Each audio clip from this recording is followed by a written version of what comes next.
Hello दोस्तों, कैसे हो आप। आशा रखती हूँ सभी स्वस्थ होंगे, मस्त होंगे और अपनी पढ़ाई में व्यस्त होंगे। जो हिंदी के प्रेमी हैं, आज उनके लिए महत्वपूर्ण और कुछ खास प्रश्न उत्तर लेकर आई हूँ। आइए हम समय को जाहिर न करते हुए देखते हैं किस प्रकार के ये प्रश्न हैं। इस क्लास में हमारे ये 10 प्रश्न रहेंगे। आप 10 में से कितने का उत्तर दे पाते हो? अगर वास्तविक रूप से आपने तैयारी कर रखी है, अवश्य ही एक बार अपने आप को देखिए। पहला प्रश्न हमारा है, जिस तरह हम बोलते हैं उस तरह तू लिख, और जिसके बाद भी हमसे बड़ा तू दिख। उपर्युक्त पंक्तियों के रचनाकार कौन हैं? कुछ ही समय में आपको आंसर देना है। जल्दी से आप सभी लोग आंसर देंगे, उसके बाद आंसर बताया जाएगा। जिस तरह हम बोलते हैं उस तरह तू लिख, और उसके बाद भी हमसे बड़ा तू दिख। उपर्युक्त पंक्तियों के रचनाकार कौन हैं? विकल्प हैं धूमिल, केदारनाथ सिंह, गिरजा कुमार माथुर, भवानी प्रसाद मिश्र। सभी आंसर देंगे। आंसर हमारा हो जाएगा डी, भवानी प्रसाद मिश्र। ये जो पंक्तियां हैं ये भवानी प्रसाद मिश्र के द्वारा लिखित हैं, और आप सभी जानते हैं कि भवानी प्रसाद मिश्र को सहजता का कवि कहा जाता है। अगला प्रश्न हमारा है,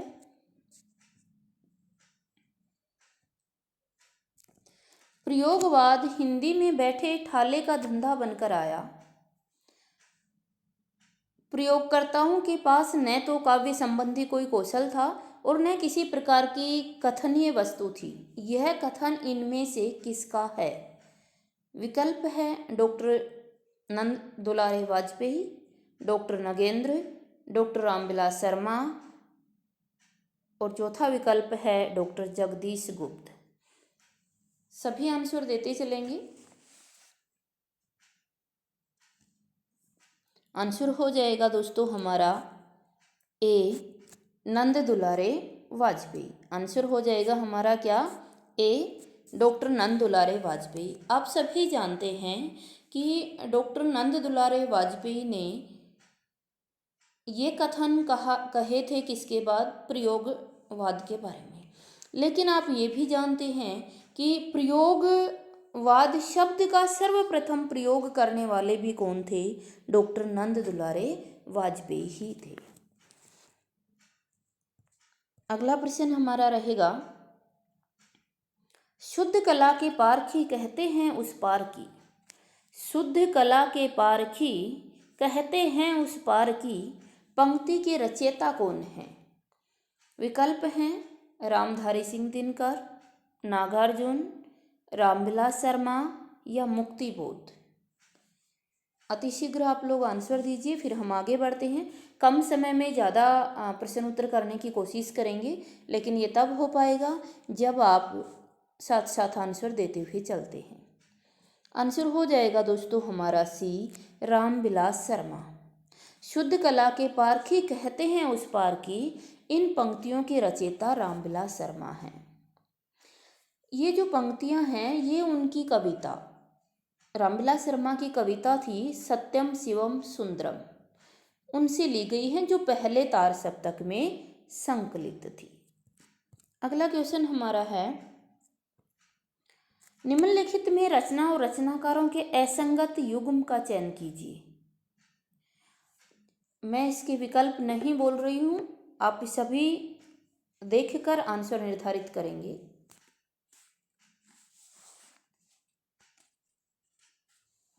देखिए दोस्तों, हमारा जो पहला विकल्प है, हे मेरी तुम, ये कहा कि केदारनाथ अग्रवाल की है, बिल्कुल सही है। दूसरा है फूल नाम है एक, ये त्रिलोचन की हैं, ये भी सही है। नीली रेखा तक भवानी प्रसाद मिश्र की रचना है, ये भी सही है। लोग भूल गए हैं शमशेर बहादुर सिंह, यह असत्य है। लोग भूल गए हैं ये शमशेर बहादुर सिंह की रचना नहीं है। किसकी है? आप सभी मुझे कमेंट बॉक्स में कमेंट करके बताएंगे। सभी कमेंट करेंगे कि यह रचना किसकी है। लोग भूल गए हैं। बाकी तो आप जानते ही हैं कि लोग भूल गए किसको,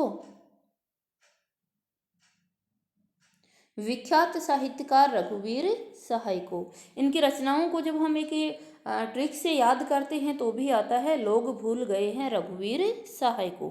तो ये किसकी है, रघुवीर सहाय की है, इसलिए आंसर भी हमारा क्या हो जाएगा, आंसर भी हो जाएगा डी, लोग भूल गए हैं। अगला प्रश्न हमारा है, असाध्य वीणा अज्ञे के किस कविता संग्रह में है। असाध्य वीणा अज्ञे के किस कविता संग्रह में संकलित है। विकल्प हैं आवारा अहेरी, इंद्रधनुष रौंदे हुए, अरि ओ करुणा प्रभा में, आंगन के पार द्वार। अति शीघ्र आंसर दीजिए।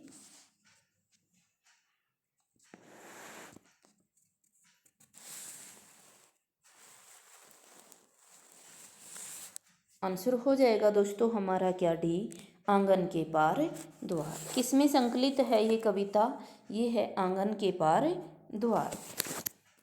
अगला प्रश्न हमारा है,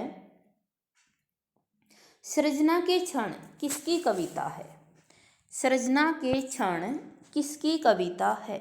विकल्प है अज्ञे, भगवती चरण वर्मा, मुक्तिबोध या दिनकर। शीघ्र आंसर दीजिए। आंसर हो जाएगा दोस्तों हमारा ए, अज्ञे। सृजना के क्षण किसकी कविता है, अज्ञे जी की कविता है। आप सभी जानते हो कि अज्ञे को प्रयोगवाद और नई कविता का शलाका पुरुष भी कहा जाता है। अगला प्रश्न हमारा है, संगीनों का साया किसका काव्य संग्रह है। संगीनों का साया किसका काव्य संग्रह है। विकल्प हैं राहुल सांकरत्यायन, प्रभाकर माचवे, अज्ञे, यशपाल। शीघ्र आंसर दीजिए। आंसर हो जाएगा दोस्तों हमारा बी, प्रभाकर माचवे। प्रभाकर माचवे का पूरा नाम प्रभाकर माचवे बलवंत है। ये तार सप्तक इनके द्वारा दिया गया था, तार सप्तक के संपादक रहे हैं। तार सप्तक जो आया 1943 ईस्वी में आया था, ये आप सभी जानते ही हैं। इनके अन्य काव्य संग्रह भी जैसे मेपल है, स्वपन भंग है, अनुक्षण है, ये इनके काव्य संग्रह हैं। अगला प्रश्न हमारा रहेगा, जिंदगी निष्क्रिय बन गई तलघर। ये पंक्तियां बहुत बार विभिन्न परीक्षाओं में आई हुई हैं। जिंदगी निष्क्रिय बन गई तलघर, अब तक क्या जिया, अब तक क्या किया, जीवन क्या जिया। अब तक क्या किया, जीवन क्या जिया, ये किस कवि की पंक्तियां हैं।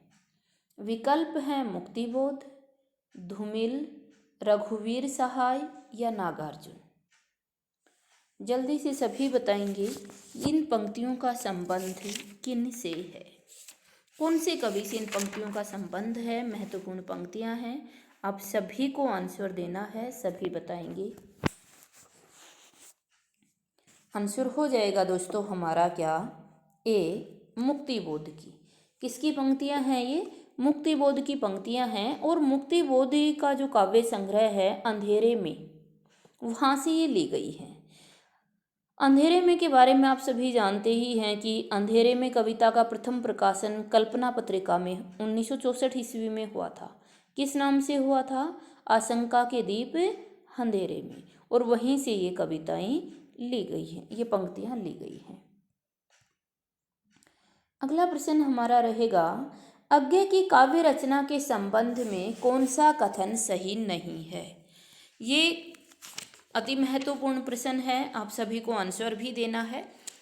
अज्ञे की काव्य रचना के संबंध में कौन सा कथन सही नहीं है। विकल्प मेरे पास हैं। पहला है, इन्होंने छायावादी कविताओं से अपनी काव्य यात्रा प्रारंभ की। दूसरा है, तार सप्तक द्वारा इनकी नई काव्य यात्रा प्रारंभ होती है। तीसरा है, प्रयोगवादी धारा के कवियों में इनका स्वर सबसे अधिक वैविध्यपूर्ण है। और चौथा विकल्प है, संवेदनाएं सर्वत्र इनकी बौद्धिकता को नियंत्रित रखती हैं। कौन सा सही नहीं है उसका चुनाव कर आपको आंसर देना है। अति शीघ्र सभी आंसर देंगे, फिर हम आगे बढ़ेंगे। आंसर हो जाएगा दोस्तों हमारा डी। संवेदनाएं सर्वत्र उनकी बौद्धिकता को नियंत्रित रखती हैं। आगे की काव्य रचना के संबंध में यह कथन सही नहीं है। अब जानते हैं कि प्रयोगवादी धारा के कवियों में उनका सबसे अधिक वैविध्यपूर्ण, सबसे अधिक उनका स्वर है वो वैविध्यपूर्ण रहा है। आगे के उदाहरण में प्रतीकात्मकता का कसाव और संगठन भी हमें देखने को मिलता है। छायावादी कविताओं से उनकी काव्य यात्रा आरंभ होती है। तार सप्तक के द्वारा उनकी नई काव्य यात्रा का आरंभ होता है। ये सभी विकल्प यहाँ सही हैं, लेकिन उनकी जो बौद्धिकता है वो सर्वत्र नियंत्रित होती है, सही नहीं है। क्यों? क्योंकि जो आगे हैं उनकी जो बौद्धिकता है वो नियंत्रित नहीं रहती है, वो स्वच्छंदता से कहने के पक्षधर हैं। अगला प्रश्न हमारा है, प्रयोगवाद के संबंध में कौन सा कथन असंगत है? अब हमें बताना कि प्रयोगवाद के संबंध में कौन सा कथन असंगत है, और यह आज का हमारा अंतिम क्वेश्चन रहेगा, अंतिम प्रश्न रहेगा। आप सभी से यह अनुरोध है कि आप सभी प्रश्न का उत्तर साथ साथ देते रहेंगे और मुझे ये भी बताएंगे कि प्रश्न का स्तर कैसा है, कैसा नहीं है, आपको अच्छे लगे प्रश्न या नहीं लगे। प्रयोगवाद के संबंध में कौन सा कथन असंगत है? विकल्प हैं, इसका मंतव्य समस्त परंपराओं का खंडन करके नए तत्वों का अन्वेषण करना है। यह व्यक्ति अनुभूति और समष्टि अनुभूति को एक ही सत्य के दो रूप मानता है। यह मानता है कि बौद्धिकता को काव्य अनुभूति से पृथक करके नहीं देखा जा सकता। और चौथा विकल्प है, यह मानता है कि विषय वस्तु की नवीनता ही उसके विकल्प को नया आकार देने के लिए बाध्य करेगी। कौन सा जो कथन है वह असंगत है? प्रयोगवाद के संबंध में असंगत कथन कौन सा है, उसका चुनाव कर आपको आंसर देना है। अति शीघ्र सभी आंसर देंगे। आंसर हो जाएगा दोस्तों हमारा ए। इसका मंतव्य समस्त परंपराओं का खंडन करके नए तत्वों का अन्वेषण करना है। यह आंसर, यह विकल्प सही नहीं है और यही हमारा आंसर हो जाएगा।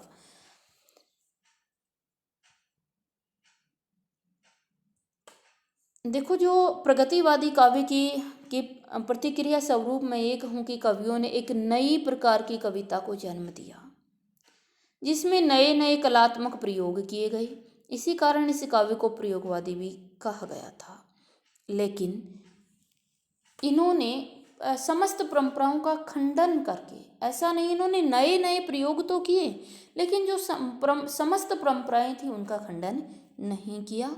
यह आज के हमारे 10 प्रश्न और उत्तर थे।